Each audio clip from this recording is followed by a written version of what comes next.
हमारा जैसा उम्र है वैसा ही इसका उम्र है, जबकि भगवान शंकर की उम्र कितनी होती है? एक ब्रह्मा मरते हैं 71 बार, कलयुग सतयुग त्रेता द्वापर जब व्यतीत होता है तो एक मनवंतर होता है, और एक मनवंतर व्यतीत होता है तो ब्रह्मा का एक दिन होता है। एक मनवंतर बीतता है तो ब्रह्मा का एक दिन होता है, और जब एक ब्रह्मा मरते हैं ना तब जाकर के भगवान शंकर का एक दिन होता है। वैसे डुमस जी के जीवन में कितने ब्रह्मा आए, कितने ब्रह्मा गए। शरणागति से व्यक्ति की जीवन की लंबी आयु मिल जाती है। कहने का मतलब, कहने का अभिप्राय कि परमार्थ जिस तरह हमारा जीवन है, हम अपने जीवन को परमार्थ करें, लेकिन परमार्थ परमात्मा के निमित्त करें। जिस तरह समुद्र की तुलना, हमने गंगा की तुलना दिया कि गंगा नदियां जितनी भी है सब समुद्र में समाहित हो जाती है, जिस तरह से हम भी है, हमारा भी जीवन के शरीर जो है एक न एक दिन भगवान के चरणों में समाहित, लेकिन ऐसा समाहित हो कि भगवान के चरणों में समाहित हो तो भगवान के चरणों से पुनः लौटे न।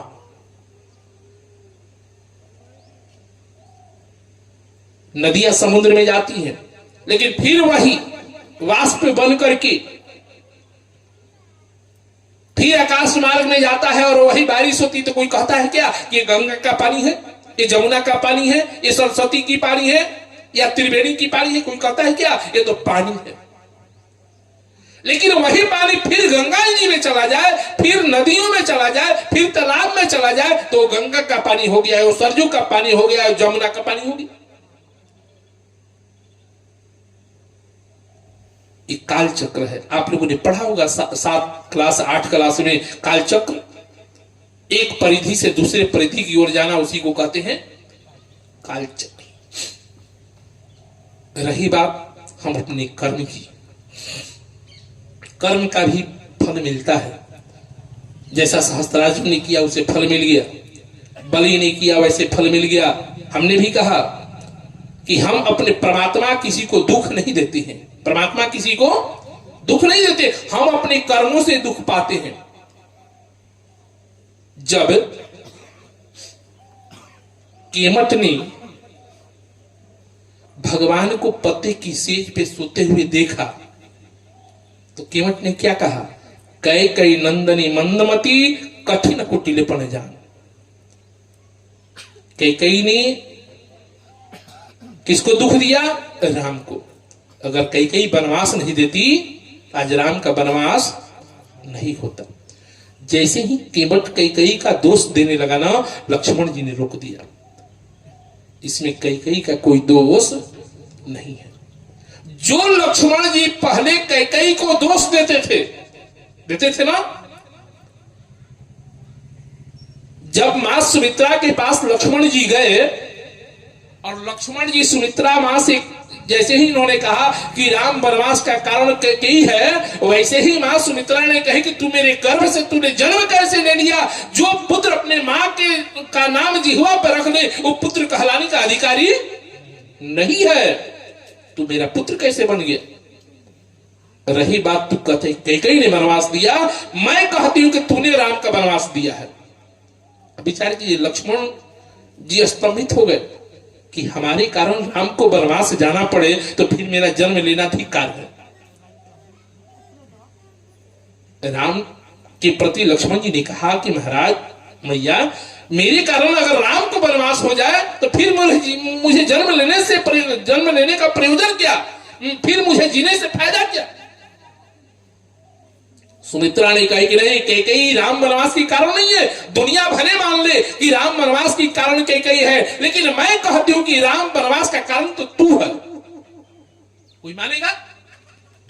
लक्ष्मण के कारण राम का वनवास हुआ है, लेकिन मां सुमित्रा कहती नहीं, तुम्हारे कारण राम का वनवास हुआ है और लक्ष्मण को स्वीकार करना पड़ता है। और इसी कारण से लक्ष्मण जी केवट को कहते हैं कि इसमें राम वनवास में कैकेयी का कोई दोष नहीं है। दुनिया तो कहती है, कैकेयी भी ने कही, गुरु वशिष्ठ जी ने भी समझाया कि ठानी प्रतिज्ञा वो देश के रानी। कैकेयी को जब वशिष्ठ जी समझाने गए तो कैकेयी ने एक ही शब्द कही कि ठानी प्रतिज्ञा देश के रानी कि राजा में कांटे के बीज बो आजा और राम जरूर बने चली जाई है अब भले बिहान मोरी मांग धुआ जा। बताइए कौन ऐसी स्त्री होगी जी जो अपना सुहाग उजाड़ दे? भले वो अपने पुत्र को बलि वेदी पर चढ़ा दे लेकिन अपने सुहाग को उजड़ते कभी कोई स्त्री देखना नहीं चाहती है। लेकिन कैकेयी ने कठोर निर्णय कर ली कि ठानी प्रतिज्ञा देश के रानी कि राजा में कांटे के बीज बो आजा राम जरूर बने चली जाई है अब भले बिहाने मोरी मांग धुआ जा। रानी कहे प्रणटार बना कि रानी कहे प्रणटार बना मैं अपने प्रण से पीछे नहीं हटूंगी कि भले बिहने मोरी मांग धुआ जा। यही ना कहती है। इतनी कठोर निर्णय वशिष्ठ जी ने समझाया कि कैकेयी अगर राम वनवास हो गया ना तो राम को कल तुम जीवित नहीं देखोगी, दशरथ को कभी तुम जीवित नहीं देखोगी। लेकिन कैकेयी अपनी दृढ़ प्रतिज्ञा। और इधर मां सुमित्रा क्या कहती है लक्ष्मण से कि लक्ष्मण राम वनवास में कैकेयी का कोई दोष नहीं है, कोई दोष नहीं है। राम वनवास का कारण तो तू है।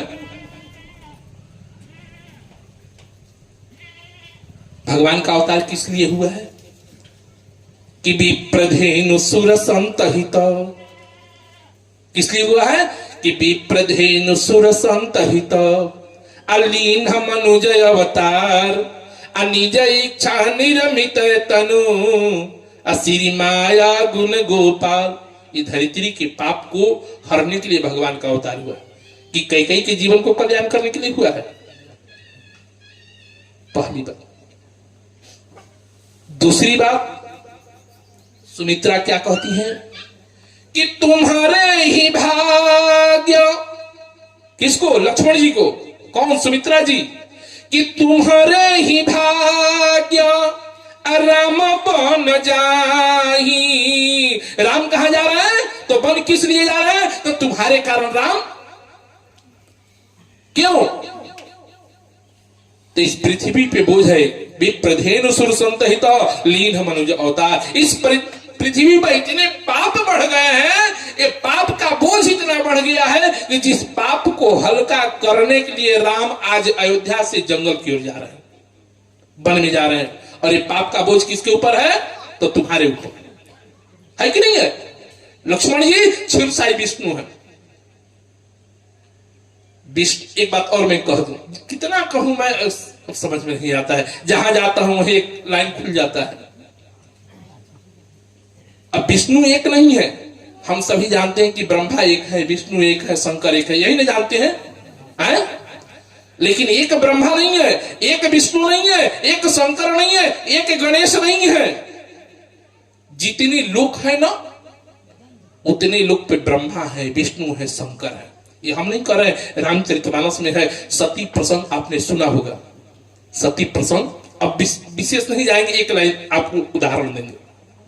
सती प्रसंग में जब सती जी को मोह हो गया तो भगवान ने अपना ऐश्वर्य दिखाया था। क्या ऐश्वर्य दिखाया था? कि देखे शिव विधि मैया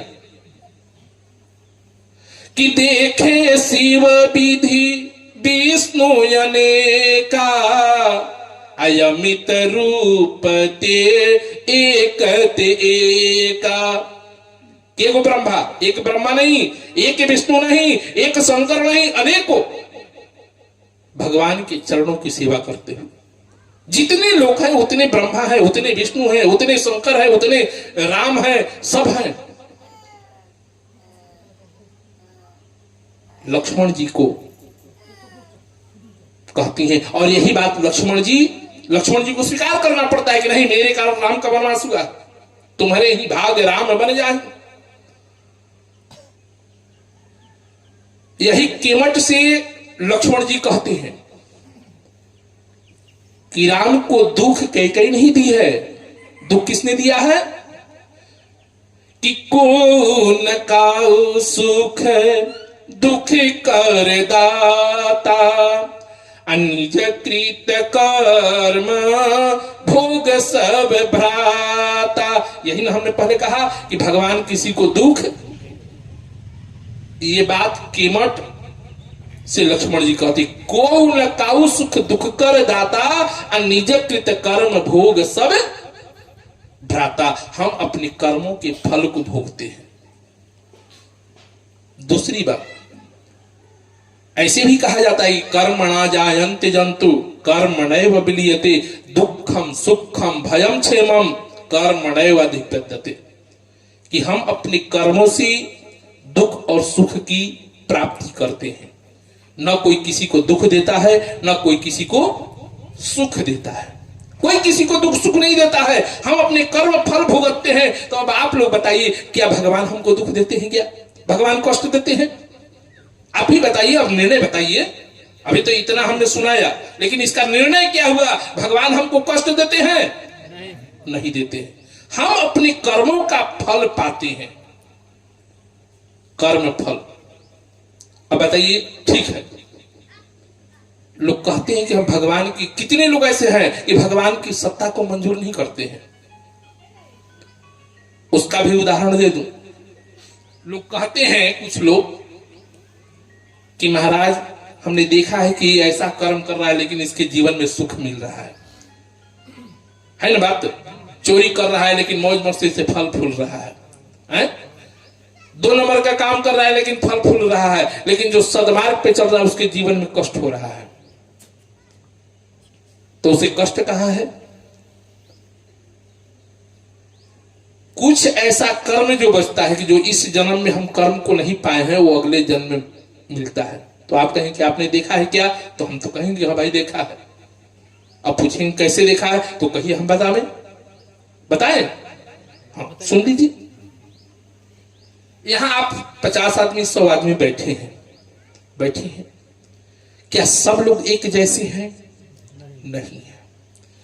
हम कर्म के अनुसार हमारे जीवन में सब कुछ मिला है, पहली बात। दूसरी बात, जब यही कर्म करें और यही मिले, तो एक बात मैं पूछना चाहता हूं आप सभी से।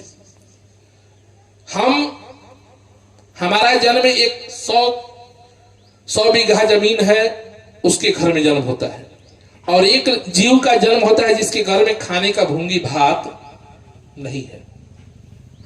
दूसरी बात, एक मध्यम परिवार में जन्म लेता है। ये भी हमारे पूर्व जन्मों का कर्म फल है। जो हमने पीछे कमाया था आज हमको मिल रहा है, पहली बात। दूसरी बात, अच्छा ये बताइए कि गर्भ में जीव जो पल रहा है उसने कोई कर्म किया है क्या? न कर्म किया न कुकर्म किया। लेकिन हम इस जमीन पे जब पैदा हुए तो हाथ पैर दोनों सलामत हमारा मिला। भगवान की कृपा से कर्म फल हमने अच्छा किया तो सब कुछ सलामत मिला। लेकिन वही अगर एक जीव पैदा होता है जो अपाहिज पैदा होता है, तो भाई उसने कौन सा कर्म किया? अंधा पैदा होता है, उसने कौन सा कर्म किया? गूंगा पैदा होता है, उसने कौन सा कर्म किया? जरूर कुछ कर्म किया होगा। जो नहीं भोगा वो अगले जन्म में उसे भोगने को मिला कि नहीं मिला? कर्म फल किसी को पीछा नहीं छोड़ता है, कर्म उसका मरने के बाद भी पीछा करता है। भागवतकार कहते हैं कि धनानि भूमौ पशुश्च गोष्ठे नारी गृह द्वारे जना श्मशाने देहश्चितायां परलोकमाग्रे धर्मानुगो गच्छति जीवेक। क्या जाता है साथ में जीव के साथ? तो धर्म। कहने का मतलब संस्कृत तो बोल दिया, हिंदी भी बता दे। धनानि भूमौ माने धन दौलत, घर में गौशाला में पस बंधा हुआ सब यहीं पे रह जाता है।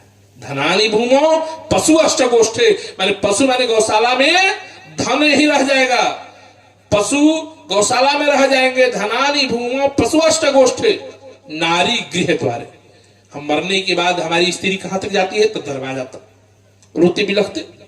नारी गृह द्वारे जना श्मशाने, जना माने हमारे सगे संबंधी कहां तक जाते हैं? श्मशान तक। धनानि भूमो पशुश्च गोष्ठे नारी गृह द्वारे जना श्मशाने देहश्चितायाम। ये शरीर कहां तक जाता है? तो चिता तक। देहश्चितायाम परलोकमाग्रे धर्मानुगो गच्छति जीवैक। परलोक तक कौन जाता है? तो हमारा धर्म।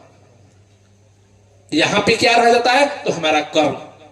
शरीर की लोग कहते हैं 3 गति, शरीर को 3 गति। हम भी कहते हैं कि जीवन क्षण भंगुर है सबका।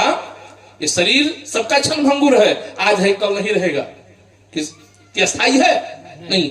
जीवन क्षण भंगुर है सबका, अंततः सभी को जाना है। जाने कौन कहां चला जाए, जीवन का कौन ठिकाना है।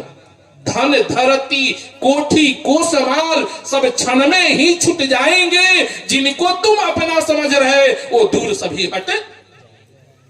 हमारा लड़का है, हमारा बहू है, हमारा भाई है, हमारे पिता है, मर जाएंगे तो जल्दी हटाओ, ये लाश है, जल्दी हटाओ। अगर रखेंगे तो कम देते, देखो कोई नहीं कहेगा कि मेरा बेटा है। कोई कहेगा क्या? ये मुर्दा हो चुका है, जल्दी इसे खाली करो। और मुर्दा हटाने के बाद अब अशुद्ध हो गया घर। अब तक अशुद्ध नहीं हुआ था, कमा करके धन दौलत हम इकट्ठा कर करके पूंजी जमा करते रह गए, ये सब शुद्ध नहीं, शुद्ध है, लेकिन ये शरीर अशुद्ध हो गया, जल्दी हट। एक पल कोई रहने देता है क्या? निकलेगा तन से प्राण जब ही मुर्दा बन चुका बनाएंगे। ठठरी पे बांध जता करके शमशान घाट पहुंचाएंगे। इस शरीर की कितनी गति? 3 गति लोग कहते हैं। कौन कौन सी गति? कि मिट्टी में खोद दबा देंगे, खूब करेंगे तो गड्ढा खोदेंगे, उसके अंदर दबा देंगे। लेकिन कल हमने कहा था कि शरीर की सब करने के बाद जब अंतिम स्थिति आती है तो क्या होता है कि जब मुंह पे खड़ी है भिन्न भिन्न माछी तो लोगवा कहीं छुआ वो माछी है।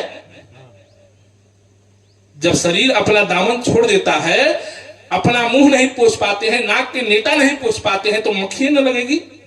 तो लोग यही ना कहेंगे कि मुंह पे करी है भिन्न भिन्न माछी तो लोगवा कहीं छुआ वो माछी। भाई माछी छुला दो, कम से कम पाप ग्रह कट जाएगा।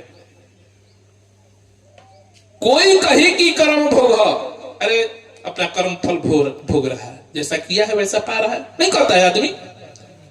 कोई कहे कि कर्म भोग, आ कोई कहे कि असाध रोग, आ कोई कहे कि व्यर्थ दवाई, आ के गोईठा में। अब बताइए, इतना बिल्डिंग आपने बनाया, इतना बड़ा धन दौलत इकट्ठा किया, वो आपके काम आया क्या?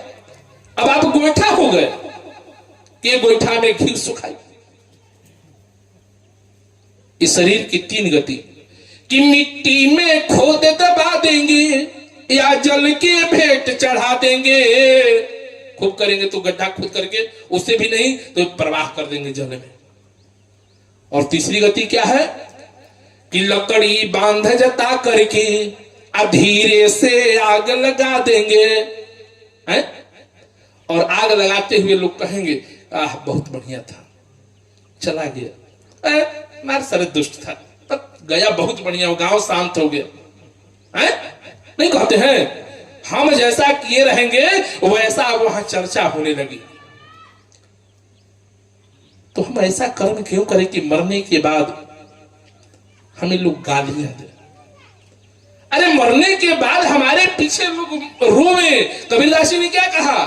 जब हम पैदा हुए जगत में तो जग हां से हम रोए। जब हमारे घर में लड़का होता है तो लोग ढोल बजाते हैं, ताशा बजाते हैं कि हमारे घर में बेटा जन्म लिया है, बेटा जन्म लिया, और उसको बच्चा रो रहा है, उसकी रुदन कोई नहीं सुनता है। जब हम जग में पैदा हुए, जग हां से हम रोए, तो कबीर ने कहा कि ऐसा करनी कर चलो कि जग हम हां से जग रोए। अब हमारे लिए दुनिया रोए।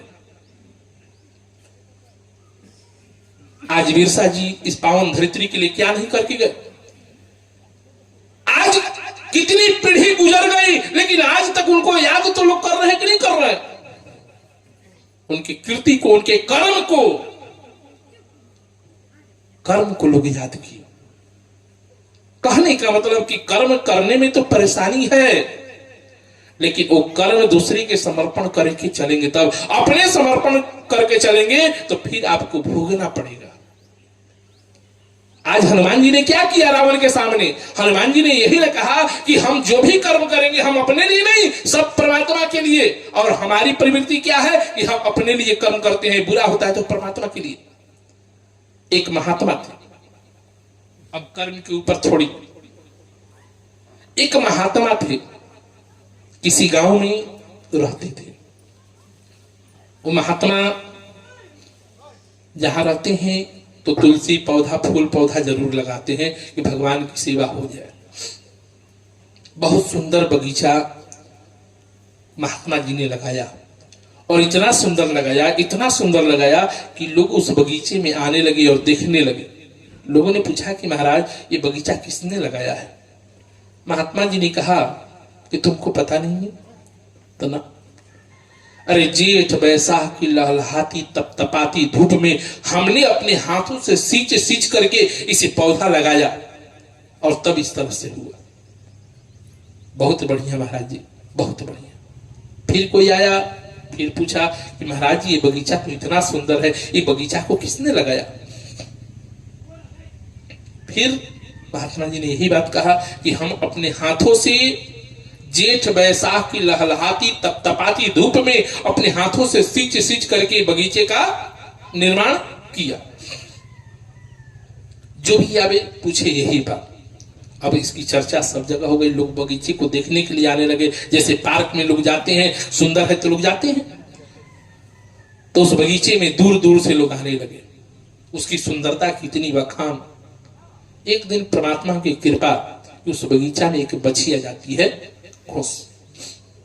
जैसे ही बछिया गई तो किसी ने कहा कि महात्मा जी आपके बगीचे में बछिया घुसी है। महात्मा जी आओ न दिखाता, एक डंडा उठाया और दिया, एक डंडा मार, और जैसे ही मारा वो बछिया वहीं गई मर, वहीं गई मर। अब भला एक महात्मा एक बछिया को मारे और मर जाए तो लोग क्या कहेंगे? अरे ये गौ हत्यारा है, पापी है, दुष्ट है, चंडाल है, यही ना कहेंगे। गांव के लड़कों ने देखा कि महात्मा बछिया को मार दिया। अब लड़का कहता हो भाई, बूढ़ा बुजुर्ग तो अलग बात है, लड़के अपने जोश में आए और गांव में आकर के अपने ग्रुप को कहे कि अरे वो महात्मा गाय के बछिया को मार दिया और गौ हत्यारे को मुख देखना पाप है, चलो उस महात्मा को मार के खदेड़ दिया जाए। अब गांव में चर्चा हो गई और सभी लोग लाठी डंडा लेकर के गांव के लोग चल। अब महात्मा को खदेड़ना है। अब मान लीजिए जो गौ की हत्या कर दिया और गांव में रहने लायक कैसे? अब जब गांव के लोगों ने लाठी डंडा लेकर के जब चलना प्रारंभ किया तो लोगों ने जाकर के सोचा, मान गांव में कोई रहता है तो कोई अपना भी रहता है।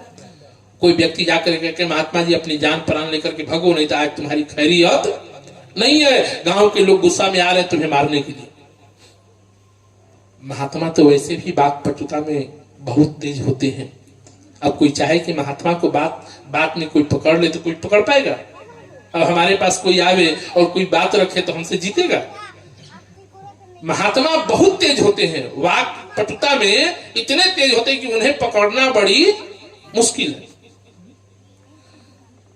अब वो अपना गुना भाग लगाने लगे महात्मा जी कि अब क्या किया जाए, अब भागना तो है नहीं। गांव के लोग मारो मारो मारो मारो। महात्मा जी अब जहां हजारों की संख्या है, हम कितना भी कहेंगे भाई मेरी बात सुनो, मेरी बात सुनो, मेरी बात सुनो, तो कोई सुनेगा? लेकिन उसी में बूढ़े बुजुर्ग जरूर कहेंगे अरे भाई महात्मा की बात सुन लो, अरे ठीक है मारना है लेकिन सुन लो। लेकिन तब तक तो 2-4 डंडा गिर चुका था, 2-4 डंडा गिर चुका था। लेकिन उस बूढ़े बुजुर्ग ने कहा कि पहले बात तो सुनो। सभी लोग रुक जाते हैं। लोगों ने कहा कि बात क्या है? तो आप क्यों मार रहे हैं? तो आपने बछिया को मारा है, मेरे सामने मारा है। महात्मा जी ने कहा कि हमने नहीं मारा है। उसने कहा कि हम स्वयं देखे हैं, मेरी आंखों के सामने आपने मारा है और आप कहते कि नहीं मारे। आत्मा ने कहा कि पहले मेरी बात तो सुनो, तूने ठीक देखा है लेकिन इसमें हमारा कोई दोष भाई किसका दोष है? तो हमारे हर अंग प्रत्यंग में देवताओं का वास होता है। हर अंग प्रत्यंग में हर अंग के देवता अलग अलग होते हैं। हाथ का देवता इंद्र, आंख का देवता अश्विनी कुमार, सब देवता अलग अलग। उन्होंने कहा कि इसमें मेरा कोई दोष नहीं, इस हाथ में इंद्र का वास है। किसका वास है? इंद्र ने। और इंद्र ने प्रेरित करके बछिया को मारा। अब भाई भोले भाले लोग जानते हैं कि भोले भाले लोग जो कहिए सब सुन लेते हैं। आप ही जैसे भोले भाले लोग थे, लोगों ने कहा कि अरे इंद्र ने बछिया को मार दिया। हाँ, इंद्र ने प्रेरित किया तभी तो हाथ मारा। अगर इंद्र ऐसी धृष्टता नहीं करता तो हाथ कभी बछिया के ऊपर प्रहार नहीं करता। अब सभी लोग इंद्र को गाली देने लगे। इंद्र को किसने राजा बना दिया, वो राजा होकर के भी ऐसे अत्याचार कर रहा है। अब इस संदेश इंद्र के कानों तक गया कि तुम्हें सब उस इलाका के लोग गाली दे रहे हैं। बात क्या है? तो ऐसी इसी बात है। और इधर महात्मा फिर लग गए अपने बगीचे को निर्माण करने में। और पहले से भी बगीचा इतनी सुंदर बनी कि उसकी चर्चा बहुत ही दूर तक फैल गई कि बहुत सुंदर बगीचा है और देखने योग्य बगीचा है। और पहले से लोग भी अधिक आने लगे उस बगीचे में। जो भी पूछता कि महाराज इस बगीचे को किसने लगाया, तो वही बात कि जेठ बैसाख की लहलहाती तपतपाती धूप में हमने अपने हाथों से सींच करके इस बगीचे को लगाया है। जो भी पूछे यही बात। इंद्र अपनी ऊपर जो दोष था उसे मिटाने के लिए वो भी आया। वो तो मौका की तलाश में था कि कैसे मौका मिले हम अपने आप को निर्दोष साबित करें। उसी समय आया बगीचे में कि जब सैकड़ों व्यक्ति वहां बैठे थे। इंद्र ने पूछा कि महाराज, वो भी व्यक्ति मानव के भेष में आया कि महाराज ये बगीचा तो इतनी सुंदर है कि लगता है कि इसकी सुंदरता स्वर्ग की सुंदरता से भी फेल है इसके सामने स्वर्ग की सुंदरता भी इस बगीचा को किसने लगाया? महात्मा जी ने कहा कि महाराज हमने जेठ बैसाख की लहलहाती तपतपाती धूप में हमने अपने हाथों से जल से सींच करके इस बगीचे का निर्माण किया। इंद्र ने पूछा कि आपने किया? तो हाँ, हमने अपने हाथों से लगाया है। फिर उसने कहा कि क्या आपने लगाया है? तो हाँ बिल्कुल। अगर तुझे अब मान लीजिए किसी व्यक्ति से बार बार पूछेगा तो तुरंत प्रमाण देगा कि तुमको न विश्वास है तो इनसे पूछो। अब जो थे सब हामी भरने लगे कि हाँ भाई इन्होंने लगाया था। तो फिर इंद्र ने पूछा कि फिर बछिया को किसने मारा? अभी तक तो बगीचा अपने हाथों से लगाया, लेकिन बछिया को मारने की हुई तो इंद्र ने मार दिया। कहानी का मतलब कि अच्छा कर्म किए तो हम अपने नाम जोड़ देते हैं और बुरा कर्म होता है तो परमात्मा के नाम से जोड़ देते हैं। ये हमारी सबसे बड़ी दुर्गुण है। लेकिन वही परमात्मा, अगर यही सहस्त्रार्जुन और बाली यही दुर्गुण परमात्मा के चरणों में रखा होता तो आज ऐसी दशा नहीं होती। हनुमान जी ने भी यही विचार किया कि हमने जो भी कर्म किया है परमात्मा को समर्पण करके, ये जब शरीर हमने समर्पण कर दिया तो फिर बाकी बचा क्या चीज? और वैसी स्थिति में अगर मेरी नाक कट जाए तो फिर बचेगा क्या? परमात्मा पुकार सुन लिए। तब तक रावण की मति मारी गई और तुरंत कहा कि इसके पूंछ को जला दो। पूरे नगर को आदेश दे दिया कि इसके पूंछ में तेल बोर करके कपड़ा बांध करके इसके पूंछ में लगा दो। हनुमान जी भी कहां पीछे रहने वाले। हनुमान जी ने विचार किया कि भगवान की कृपा तो हुई, अब भगवान की जब कृपा हो गई तो फिर इसमें हमारा क्या दोष?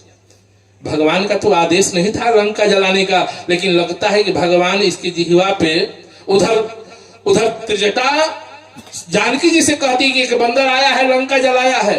तब हनुमान जी तो सोच में पड़ गए कि अब लंका जलाने की बात प्रभु ने तो हमसे कही नहीं है कि लंका जलाना है, और इधर त्रिजटा करे कि लंका जलाना है, और इधर रावण वही काम कर रहा है जो त्रिजटा जानकी जी से कही थी, और वही रावण अपने हाथों से अब काम कर रहा है। आदेश दे दिया अपने प्रजाओं को कि इसके पूंछ में आग लगा दो। और ऐसी स्थिति हो गई। हनुमान जी किसी की कर्जा नहीं रखते।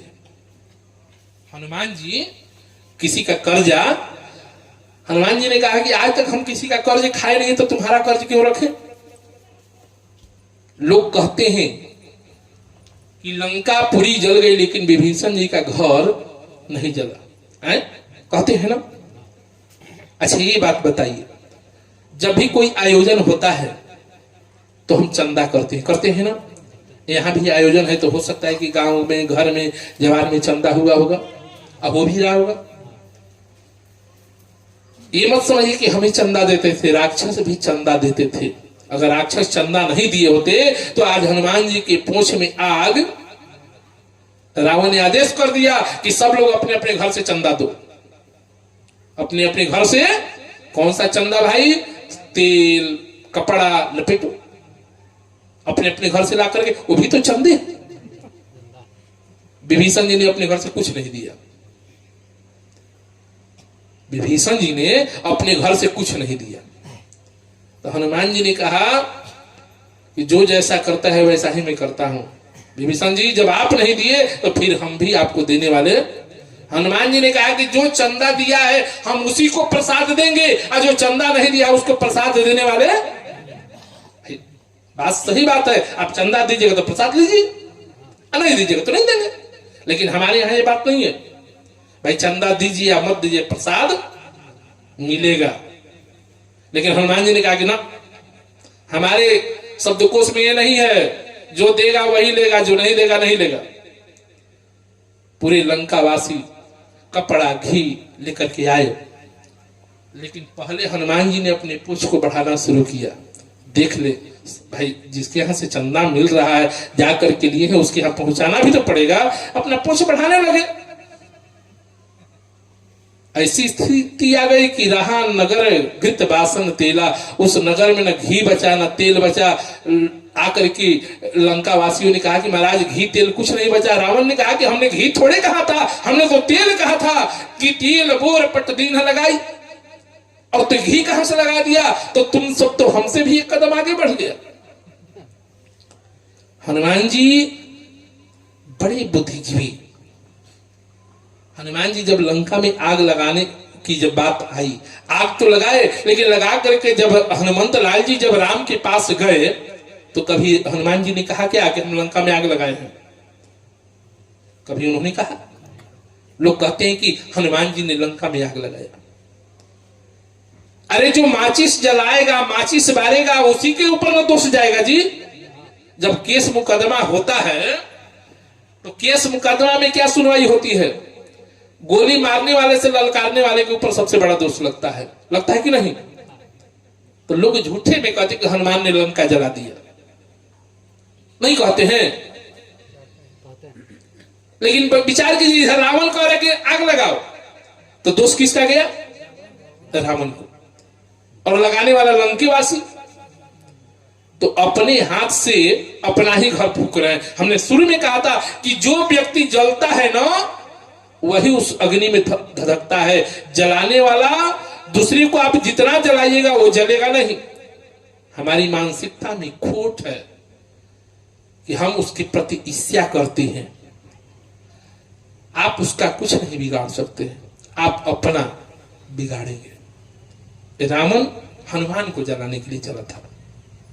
लेकिन यही बात जब राम के पास हनुमान जी गए और हनुमान जी से पूछा गया, लोगों ने कहा कि हनुमान ने लंका जला दिया, तो हनुमान ने क्या कहा कि महाराज हमने लंका नहीं जलाया है। तो किसने जलाया है? तो सबसे पहले रावण का पाप ने लंका को जला करके राख कर दिया। पहला कारण। एक ने नहीं जलाया, कितने लोग जलाए हैं, लेकिन हम नहीं जलाए हैं। सब लोगों ने मिलकर जलाया है, लेकिन हम कौन कौन भाई जलाया है?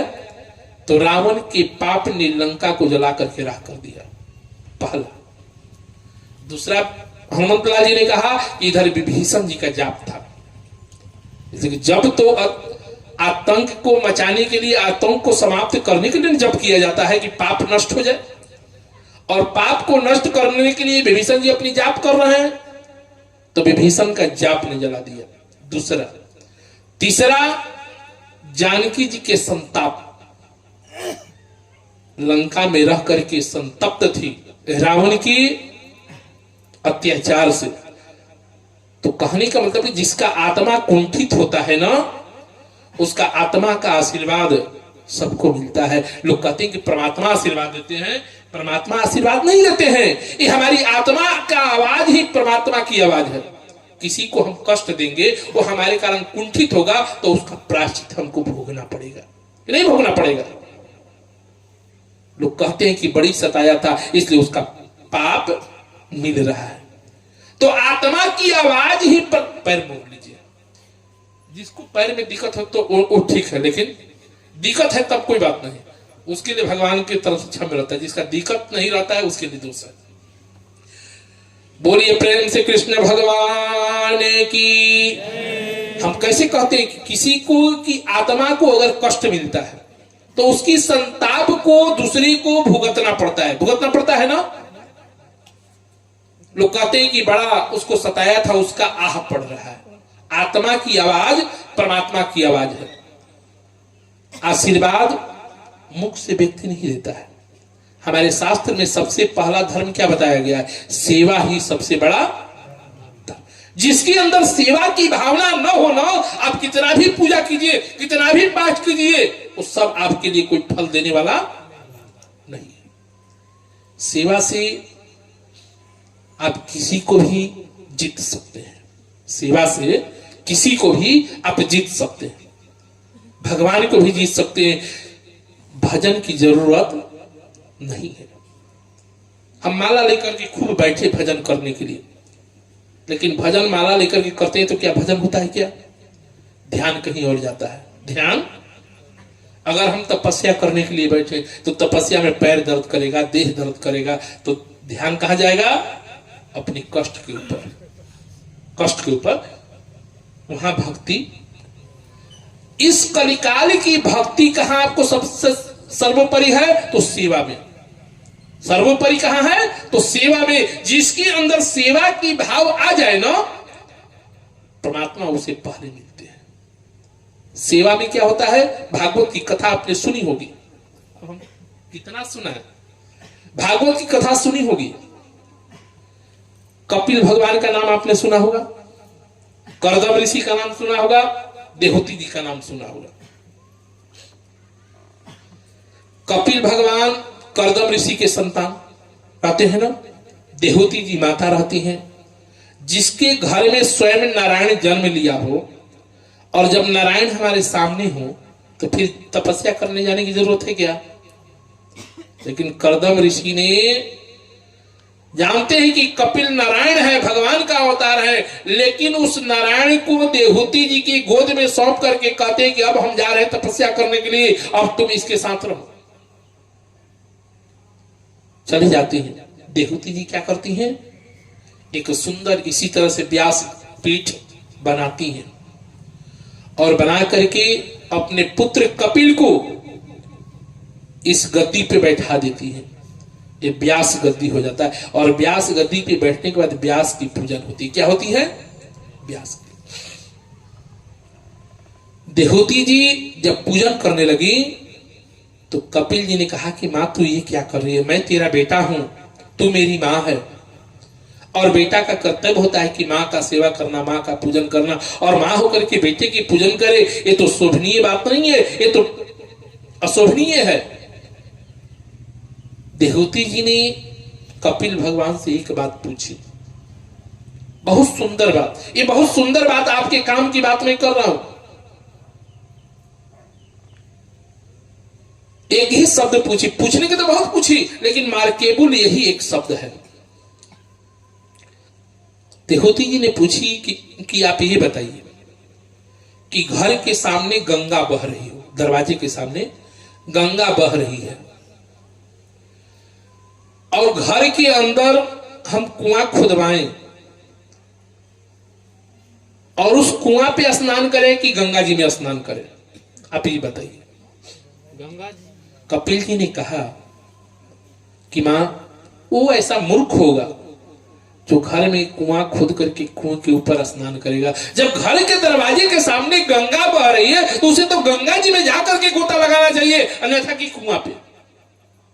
देहूती जी ने कही कि जिसके घर में स्वयं नारायण का अवतार हुआ हो तो भला आप दूसरे को कहां खोजने जाए? आप तो हमारे लिए नारायण हैं और मैं आप ही से अपने जीवन की गुहार लगा रही हूं। मेरे जीवन के संकट का समाधान आपके सिवा और कौन कर सकता है? उचित बात स्वीकार किया कपिल जी ने, ठीक है। देहूती जी ने एक बात पूछी कि प्रभु मैं एक बात पूछना चाहती हूं, हम कितना भी पूजा करते हैं, कितना भी पाठ करते हैं, कितना भी भजन करते हैं, लेकिन हमारा मन, हमारा ध्यान भगवान में नहीं लगता है। हम माला जाप करते हैं तो ध्यान चला जाता है कहीं और, ये कहीं हमारी गैया खुल करके किसी के खेत में न चला जाए, कहीं लड़का कुछ बिगाड़ न दे, कहीं कोई सामान चुरा न ले, ध्यान मेरा वहां चला जाता है। मैं पूजा भी करता हूं तो मन वहां लगता नहीं है, कहीं और चला जाता है। तपस्या करता हूं तो भी मेरा मन कहीं और चला जाता है। मेरा ये जो जितने भी इंद्रिय हैं वो अपनी ओर खींचने लगता है, अपनी ओर खींचने लगता है और मेरा मन आपके चरणों में लग नहीं पाता है। कोई उपाय बताइए कि जिससे हमारा ये 10 इंद्रिय जो है इकट्ठे हो जाए और इकट्ठे होकर के आपके चरणों की सेवा में लग जाए। केवल हमको यही बता दीजिए। और जिसका 10 इंद्रिय भगवान के चरणों में लग जाए फिर उसका तो अपने आप कल्याण हो जाएगा। कपिल भगवान ने एक ही शब्द कहा कि अगर इस 10 इंद्रियों को अपने वशीभूत में करना है तो एक ही कार्य है, सेवा। क्या है? सेवा। इसी की सेवा में लगने के पश्चात मान लीजिए एग्जाम्पल हम दे रहे हैं, हम मंदिर में झाड़ू लगाते हैं, मंदिर में झाड़ू लगा देते हैं तो हमारा चिंतन कहीं और होता है क्या? हम भगवान के मंदिर की झाड़ू लगा रहे हैं। अंग प्रत्यंग जितना भी है, आंख, नेत्र, हाथ, पैर, गोड़ जितना भी है सब उस मंदिर में लग जाता है, झाड़ू लगाने में लग जाता है ना। ये तो मंदिर की बात है।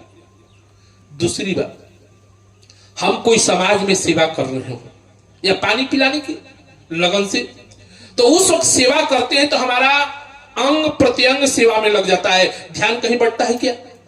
नहीं बढ़ता है। तो सेवा सर्वोपरि है, तो सेवा कैसे करें?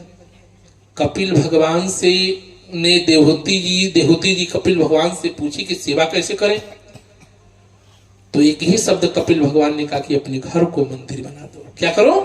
अपने घर को मंदिर बना दो। भोजन भी बना रहे तो भगवान के भोग लगाने के लिए, भोग लगा करके हमी को खाना है। जब भगवान के नाम से अर्पित करेंगे तो प्रसाद बन जाएगा और मेरा इंद्रिय जो है उस भोग में लग जाएगा कि भगवान की सेवा।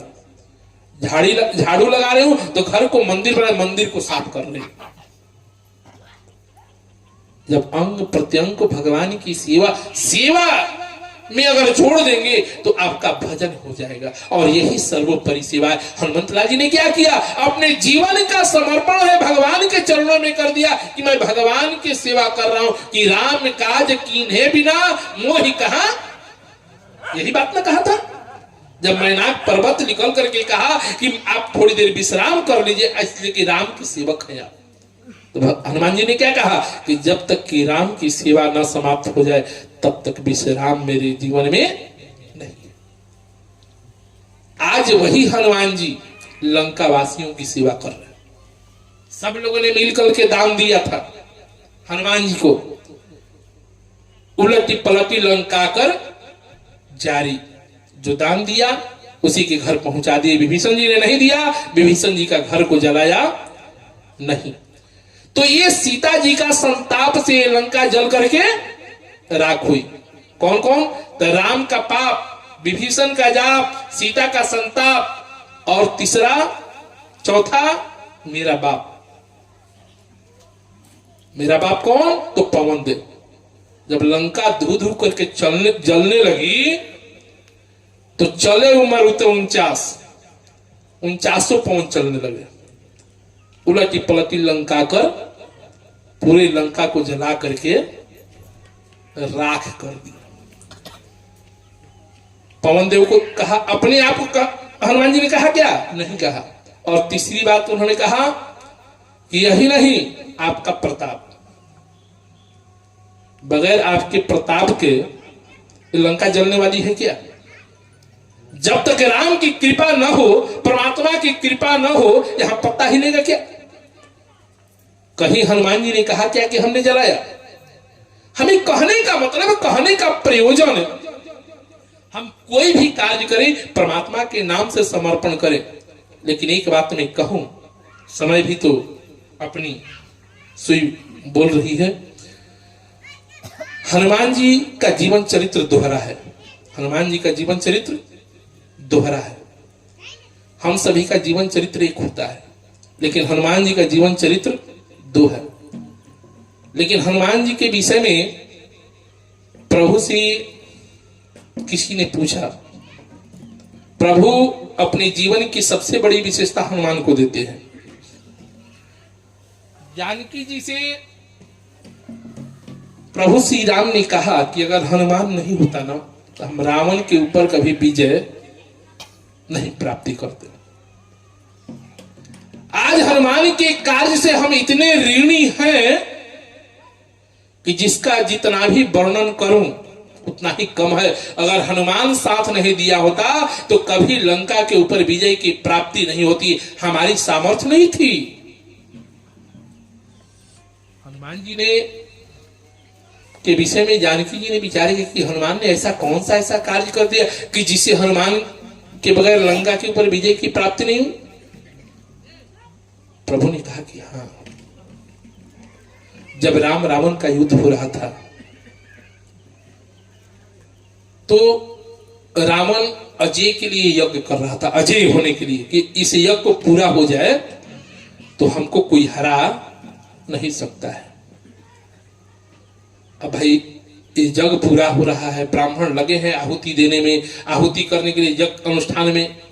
अब इसको रोकेगा कौन? ये रोकने की स्थिति में है नहीं। तो कार्य दिया गया हनुमान को, हनुमान ये तुम्हारे सिवा कोई रोक नहीं सकता है। हनुमान जी जो ब्राह्मण यज्ञ करा रहे थे, जो ब्राह्मण यज्ञ करा रहे थे, हनुमान जी सेवक बन करके चले गए। क्या बन करके? सेवक। और जाकर के ब्राह्मणों की सेवा करने लगे। अब हनुमान जी ज्ञानी नामाग्रगण्य, जो सेवा चाहिए वो सेवा, हमको ये जरूरत है और बिना मांगे हनुमान जी ला करके हमको दे दे। जो जरूरत हो, हमें थाली की जरूरत है, हनुमान जी समझ गए थाली की जरूरत, तुरंत ला करके पहल। अब हमें लगा कि हमारे मांगने से पहले ये हमको दे दे रहा है तो हमारे जीवन में तो प्रसन्नता तो होगी। बगैर स्वार्थ के निस्वार्थ की सेवा भी कर रहा है। सभी ब्राह्मणों की सेवा करने लगे। ब्राह्मणों ने कहा कि भाई तू इतनी सेवा कर रहा है तो कुछ मांग, तू कुछ मांग। हनुमान जी ने कहा कि मुझे कुछ नहीं चाहिए, हम सेवा कर रहे हैं आपकी। जग चलने लगा। संविधा की जरूरत है तो बिना मांगे आ जाए, साकल की जरूरत है तो बिना मांगे आ जाए, हनुमान जी तुरंत पहुंचा दे।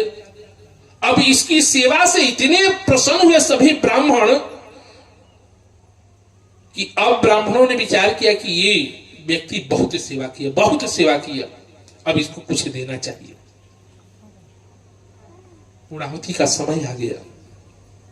सभी ब्राह्मणों ने कहा कि भाई तूने इतनी सेवा हम लोगों को किया है, अब बगैर मांगे तूने हमें सब कुछ उपलब्ध कराया है, हमें मांगने की जरूरत भी नहीं पड़ा है, लेकिन आज तुझे मांगना पड़ेगा। हनुमान जी ने कहा कि महाराज हमें कुछ जरूरत नहीं है, हमें कोई चीज नहीं चाहिए, आपका आशीर्वाद चाहिए, बस आपका आशीर्वाद मिलता रहे ना।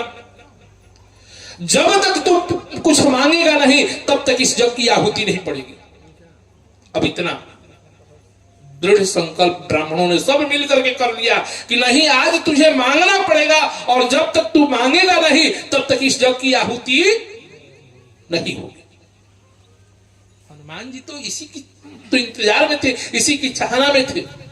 हनुमान जी बड़े सोचनीय पड़े कि कहे तो क्या कहें। उन्होंने कहा कि महाराज अगर देना चाहते हैं ना तो मैं ज्यादा कुछ नहीं मांगूंगा, एक चीज मांगूंगा। भाई क्या मांगोगे? हनुमान जी 1 मिनट के लिए सोच में पड़ गए। सोच में पड़ने के बाद हनुमान जी ने कहा कि भाई,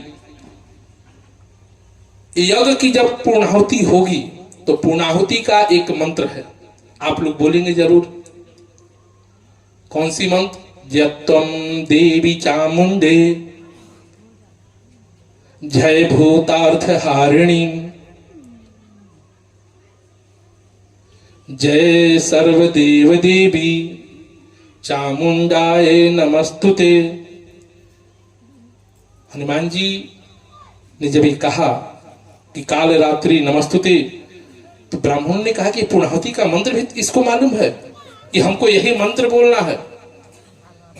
सभी ब्राह्मणों ने कहा कि महाराज आप एक मंत्र एक अक्षर क्या, हम पूरी मंत्र बदल दें, अगर आप कहें तो हम पूरी मंत्र की मंत्रें बदल देंगे, आहुति इस मंत्र से नहीं देंगे।